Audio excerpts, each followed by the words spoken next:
Ghost Towns with Mike Roberts and Bill Barlee.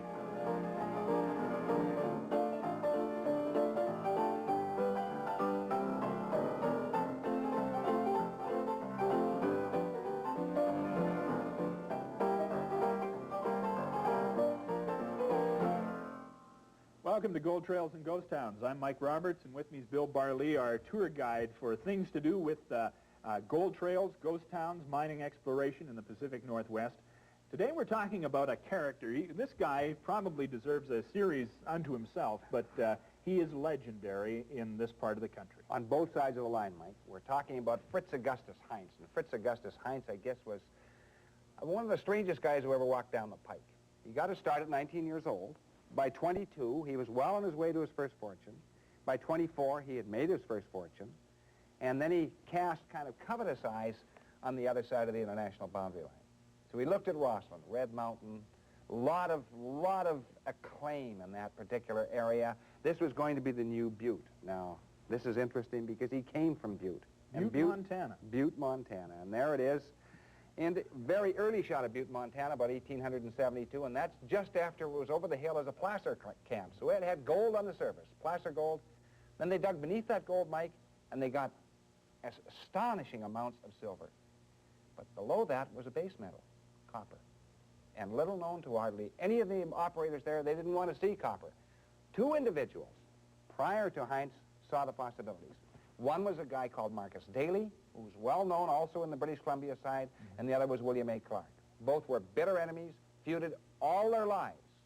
And they were big guns in Butte. They were the big guns in Butte. Multi-millionaires when millionaires were scarce.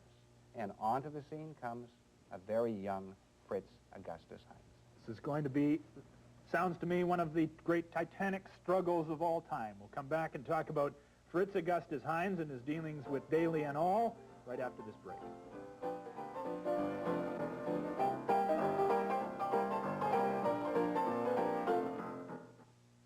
Talking about a phenom today, a teenage phenom, Fritz Augustus Heinze. Well, that's true. He was 19 when he really started in the business, and came from a well-to-do family, Mike, back east, in the eastern part of the United States. An aunt left him $50,000, which was a pretty good stake in the 1890s, the early 1890s. But he had greater ambition than that. Now, here was a guy who suited the role. Over 6 feet tall, well-built, good-looking. Women thought he was marvelous. He kind of liked them, too. And, but he was equally at home in the ballroom and in the miner's shack. He could work underground. He could engage in a fist fight, invariably came out the winner. And high-stakes gambler. He was a fascinating individual, one of the most amazing characters who ever came down the pike. And I am really quite enthusiastic about Fritz Augustus Heinze because really the others pale by comparison. What years are we talking about here? Well, we're talking about the mid-1890s, early 1890s, then the mid-1890s when he gets into Canada, and then just after the turn of the century. Okay. What attracts him to Butte, Montana? Well, Butte, Montana had made fortunes, multi-millions of dollars for a bunch of capitalists in Boston. And he could see the possibilities in Butte. He was a mining engineer. This guy was no slouch. And he felt that copper was going to be the answer in Butte, as did Marcus Daly and then William A. Clark. And he was right. So he wandered in there. It must have been just the bare-faced arrogance of this 19-year-old wandering into Butte, Montana to joust with these guys. Sure. Here we have one of the mines that was sitting in Butte at that time. This is the Minnie Healy. And the Minnie Healy was one of the mines that attracted all sorts of litigation. These mines were constantly litigated by various owners and past owners and everything else, and that's where this guy fit right in. I mean, Fritz Augustus Heinze had no qualms about using everything at his disposal, and did.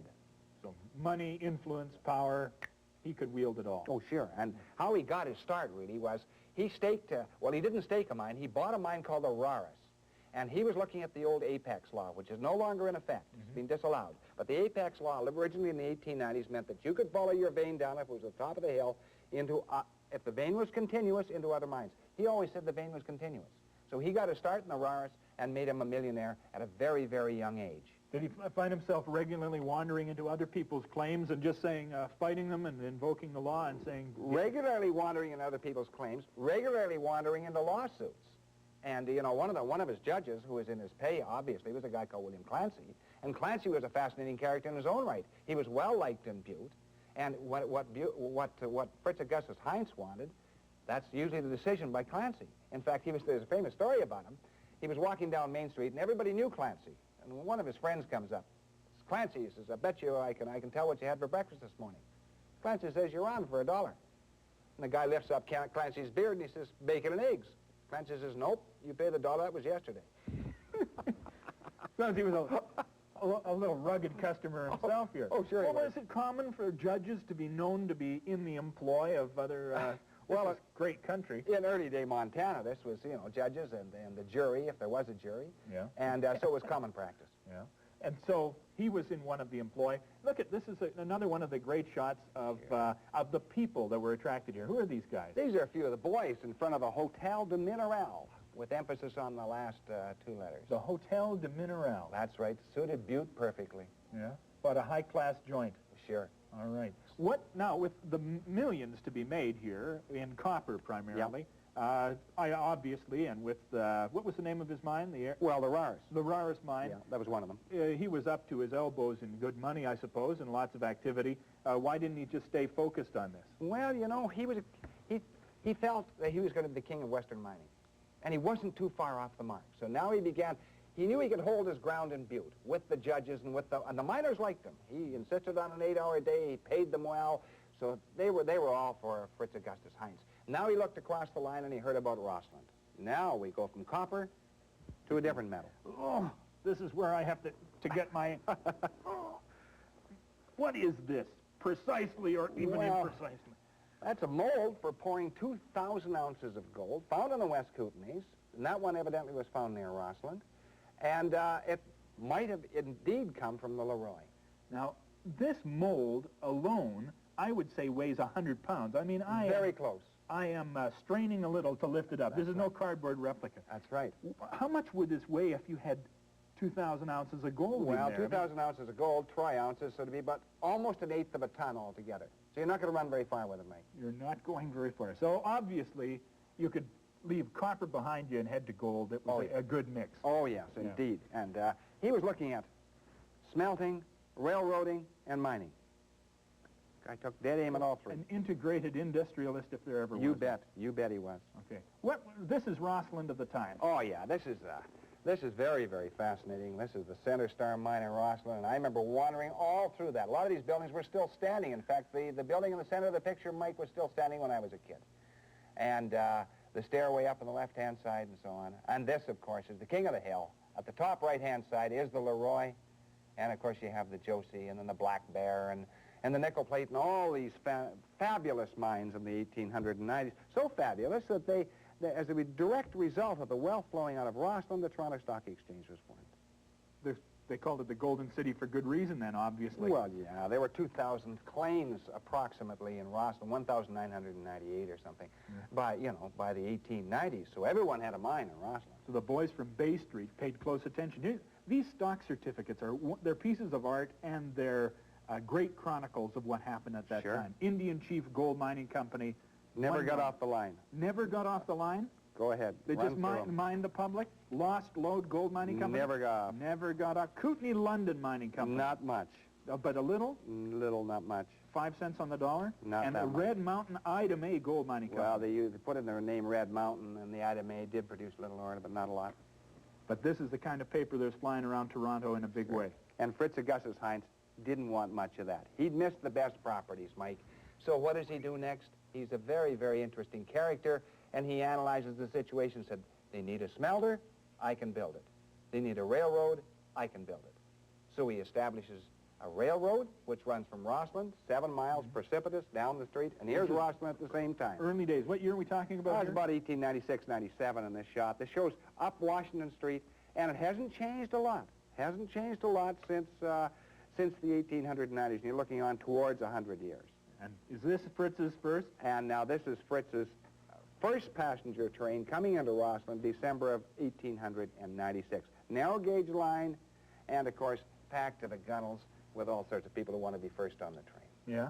These little tokens here, everything was done. I always liked the age of metal. We're in the age of plastic now, so that baggage tokens are plastic. But these are wonderful little metal bits. Well, sure they are. And they are number 55 for the Leroy Baggage Company. And what Yeah. would have been important, or why are these important? I think those are important because, first of all, I just picked them up. I'm going to give a set for the Rossland Museum, but it is the Leroy Baggage Company, probably a stagecoach line, because there was a stagecoach line running prior to the train from Rossland down the trail and back up that steep hill again. And if it was a stagecoach line, which I can probably check out with a directory, then Fritz Augustus Heinze drove them out of business. So these are important little tags, Well, little sure they are. benchmarks of history. Sure they are. You say there was already something going in Trail. So Trail as a community was established. Yeah, it was established by Eugene Sayre Topping. And here's Trail in the late 1890s, looking down Bay Avenue. The And perpetual it's really quite interesting. And it's typical false front town. It's ready to go. It's waiting for something to happen. And who happens? Fritz Augustus Heinze happens. Yeah. He comes down there and he establishes a smelter. And this is Fritz Augustus Heinze's first smelter in Trail. And by doing this, by establishing the smelter, Mike, and by running a railroad line, he also gets a charter for a railroad which he is to call the Columbia and Western. And now he's tramping on the toes of Canadian capitalists. He's tramping on the toes of the CPR, Shaughnessy and Company, and they're tough company. So Shaughnessy comes in to negotiate with Fritz Augustus Heinze. He doesn't get very far. Heinze is very, very sharp. He's negotiated with some of the best negotiators in the United States of America. So actually, Shaughnessy's easy pickings. Shaughnessy's clever enough, though, that he hires a guy called Walter Aldrich. And Aldrich had gone to mining school with Fritz Augustus Heinze, knew how sharp he was, knew how careful you had to be. So Aldrich goes in and negotiates with Fritz Augustus Heinze, who originally wanted $2 million for his holding in Rossland and Trail Creek. So he was willing to sell out. He was willing to sell out. He was going back to Montana to confront his adversaries in the courtrooms of Montana and defeat them once and for all. And so he needed money. Yeah. So he makes an offer, $2 million. It's a way too high for the CPR. So they send in Aldrich. He negotiates somewhat less than that, probably just over $1 million. They have it all signed, sealed, and delivered. They give a small check to Fritz Augustus Heinze. Then they read the fine print. And the fine print says that, whoops, what have we got here? Fritz Augustus Heinze has the rolling stock for the railway, the Trail Creek Tramway. They might have got the line, but they didn't get the rolling stock. Didn't get the rolling stock. And not only that, he owns a significant amount of the equipment in the smelter. So they really can't work the smelter. He's willing to rent it to him at a fair price, I would take it. Not a fair price. He's willing to rent it to them, right? So Aldrich doesn't like this at all, and he wires back to Shaughnessy, hold up all the checks. He knows that Fritz Augustus Heinze needs the money.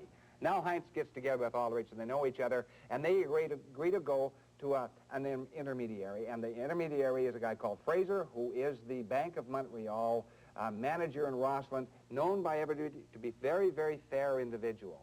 So they wake him up at 3 o'clock in the morning. First of all, Heinze makes an offer. He makes an offer to Aldrich. He said, look, let's play cards. I want $300,000 for these extras. $300,000 or nothing. Aldrich says, none of that at all, because they know that Heinze is an expert card player, expert poker player. So they finally agree to go together. They get together with Fraser. Fraser comes down with some decision. We don't know what it was, probably somewhere in between $0 and $300,000, probably about the halfway mark, because we do know that Fritz Augustus Heinze now leaves Rossland. He is $1.2 million richer. And he goes down to Montana, Mike, and he confronts his enemies. And his enemies are the Standard Oil Company, the Rockefellers. This is very, very tough company. He selected the most powerful men in America to joust with. And the battle continued for 7 years in the courtrooms of Montana. And at the end of 7 years, despite many setbacks, he was triumphant. He walks away after he had dozens and dozens of lawyers, thousands of men on the payroll, including some judges, and he walks away with $10.5 million cash. $10.5 million cash, which today would be equivalent to about $250 million cash, and now he makes one mistake, the fatal flaw. There's always one, He considers he can handle the financial world. He's just beaten them in the courtrooms of Montana, Mike. Now he figures he can beat them on Wall Street. They're waiting for him. He invests in a very, very high-flying company called United Copper. But they'd set the trap. It was priced out of sight. He bought in at 37, runs the stock up to 60, but it was heavily financed. At 60, they call the loan. It can't meet it. And so Fritz Augustus Heinze, who had a bank and an investment house along with his brother, follows the stock all the way down, from 60 down to 10. He loses his fortune. They throw him in court to add insult to injury, accusing him of bribery and corruption. He's exonerated. He comes back to Butte a hero. But he's a broken man, Mike. He's a broken man. He's left with two properties. Small property in the Kootenays in Idaho, and a small property in Utah. And these are far enough away from Butte because Butte is now controlled by the giants of the mining industry. And what happens is that the last few years of his life, he marries at the age of 41, has a child, divorces his wife, she dies, he dies, actually of a broken heart, 45 years old. The timeline on this guy is amazing. Yeah. 19 years of age, in the 1890s, he arrives in Butte. Yeah. And by the time he's, how old, what, 30 years old? He's worth $10.5 million? Yeah. That's staggering. Oh, yes. What about this man drove him, it made him so specifically? Was he the right man in the right place, or was he an extraordinary personality? What he did, he commanded loyalties that were absolutely unbelievable. They offered one judge, who they know was in Heinz's pay, probably for $20,000 a year. They offered him $250,000 cash. He turned it down. They couldn't budge him. And they tried all sorts of things, blackmail and everything. He didn't budge. And exonerated in the courts for bribery and corruption. Exonerated in the courts. But a broken man nonetheless at Yep. the end of it all.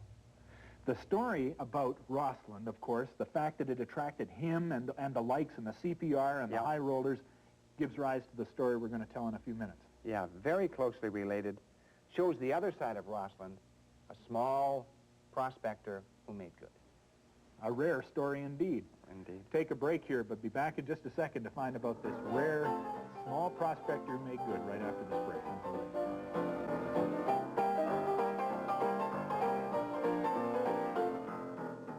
Ghost Towns, Mike Roberts with Bill Barlee. We're talking about Rossland, associated with Fritz Augustus Heinze. But he's out of the picture now, but a great story about treasure here. Oh, sure. What era are we talking about? When does treasure accrue? We're talking about the 1930s, and what we're looking at now is Rossland prior to that time. Now, that fire hall, for instance, center of the picture, still stands, Mike. And over there, Columbia Avenue is still in place.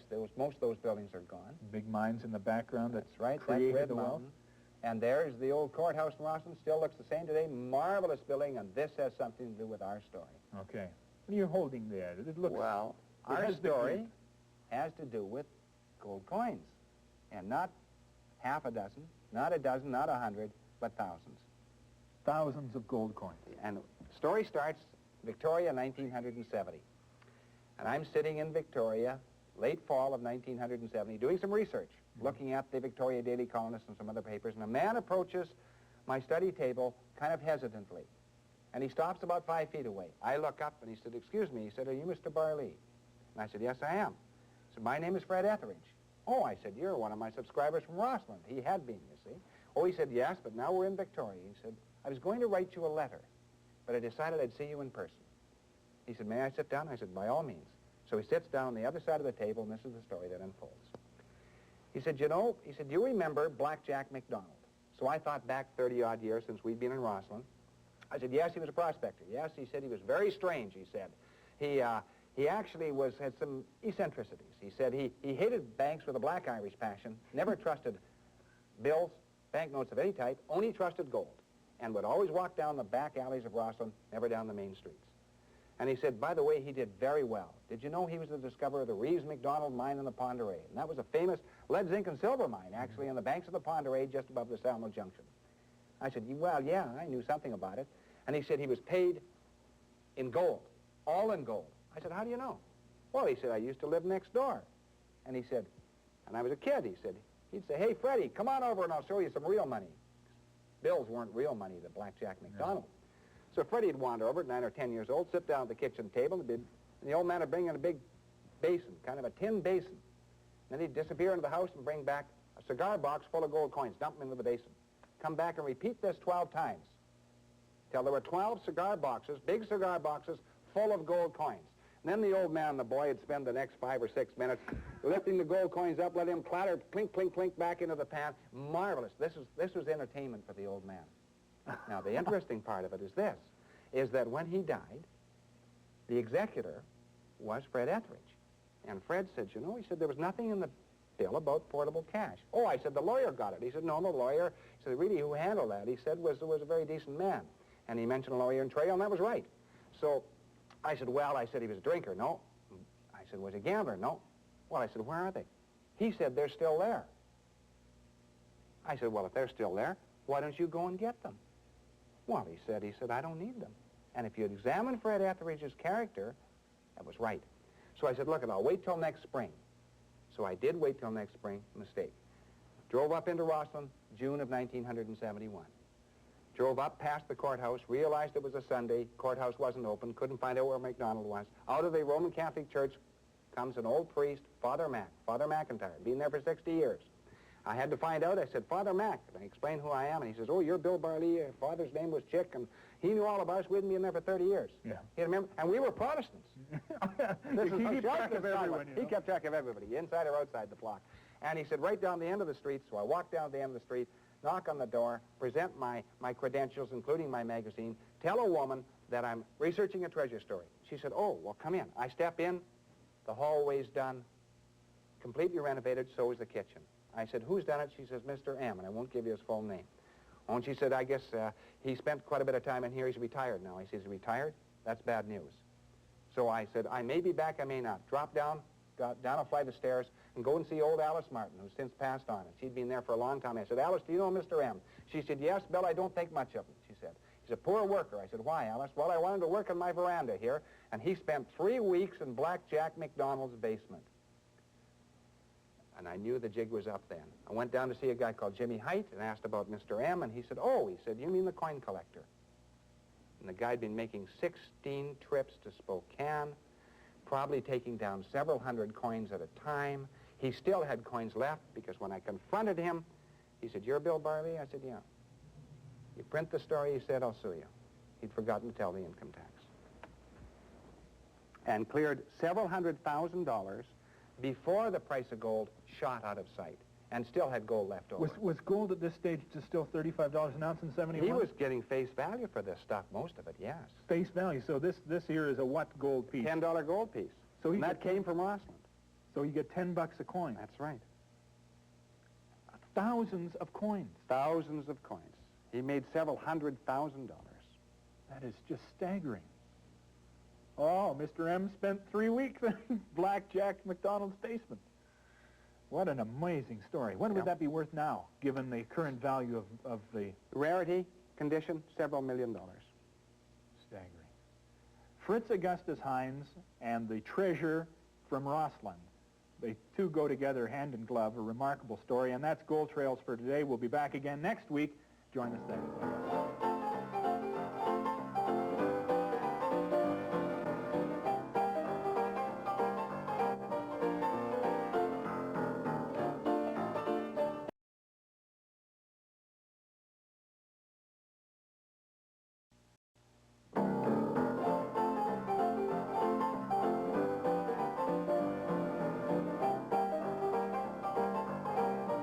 Gold Trails and Ghost Towns with Mike Roberts and Bill Barley.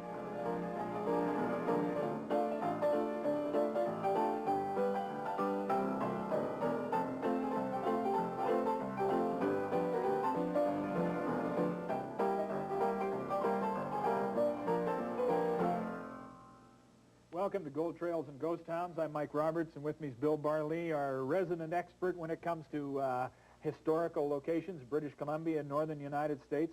I thought we couldn't do another story out of the boundary country, but we are today. Well, Mike, it's one of the fascinating areas of British Columbia, and really the story we're doing today is on Rock Creek. And I've wandered on Rock Creek since I was a kid, so that's over a third of a century. And it was one of the great gold creeks of British Columbia, discovered before the fabulous creeks of the Caribou, way before Atlin. And the first major rush in British Columbia was to the Fraser River and to Rock Creek. And we drive by it without even thinking about it. A lot of people don't know much about it. Yeah. Very fascinating creek, intriguing history, and I think we'll find it really quite interesting. Okay, we'll be back in just a second to take a look at Rock Creek and the gold that was found there when we come back from this break. Don't go away.